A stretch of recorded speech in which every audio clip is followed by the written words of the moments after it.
We've been doing a lot of work in creating districts, in developments, destinations around sports stadia. My role at JLL is really to help guide my clients in terms of the strategically what is the best way to approach their development. Is it a new stadium? What kind of development should be around it? Everything is about districts now. Or do we renovate? We analyze that, help them understand what the business objectives are, provide a path and a roadmap to accomplish that. I was around, of course, in designing MLS stadiums. I would call them first generation soccer-specific stadiums. And I think that was a big transition in the industry to create the right size, the right atmosphere for professional soccer in terms of its popularity at the time.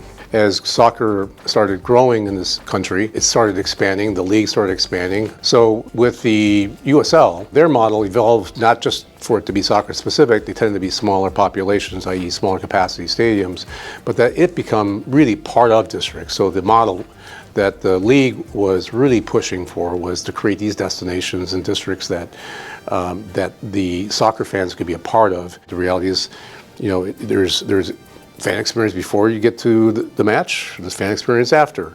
And there are things that a development or a district can offer in terms of extended entertainment besides the actual sport. The Atlanta Braves and the Battery is a model that really showed how we could create this. The sports industry has been looking at that and how to basically replicate it, customize it for their market, and that's a lot of the work that we at JLL do, is help them with their real estate development and stadium models related to MLS as well as the USL. To remain relevant to the fan and to the customer, the tastes have changed, right? Preferences have changed. We've learned how to adapt to those challenges that it costs a lot of money to renovate these facilities, and they're becoming renovated more and more often.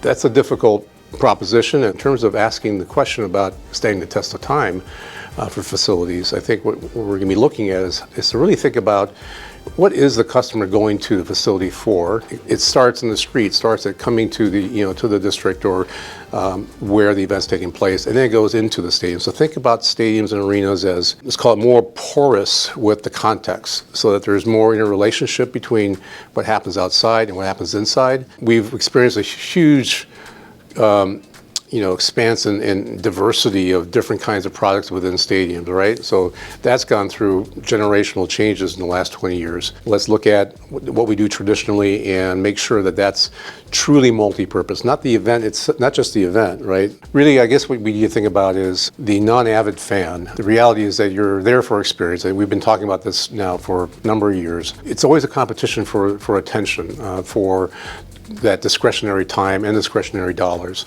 And how do we incorporate that in the thinking of when you're designing a stadium or an arena? You start thinking about what is entertainment, right? To many, entertainment is music.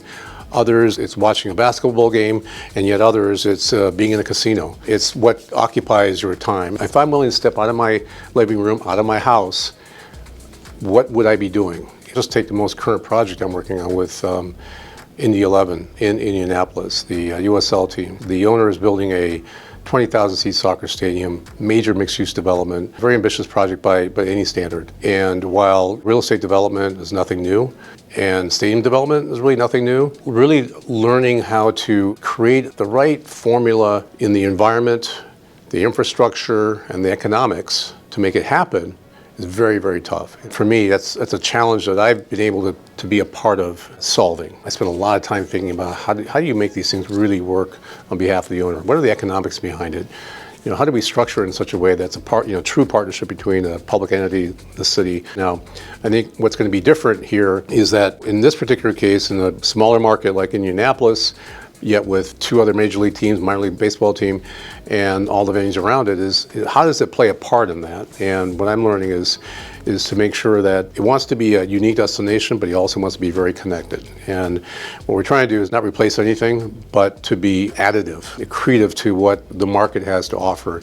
And this is what I'm bringing to other projects, to create the right economic structure, but also create a lasting impression that will hopefully evolve over time, because these things are like cities, they evolve.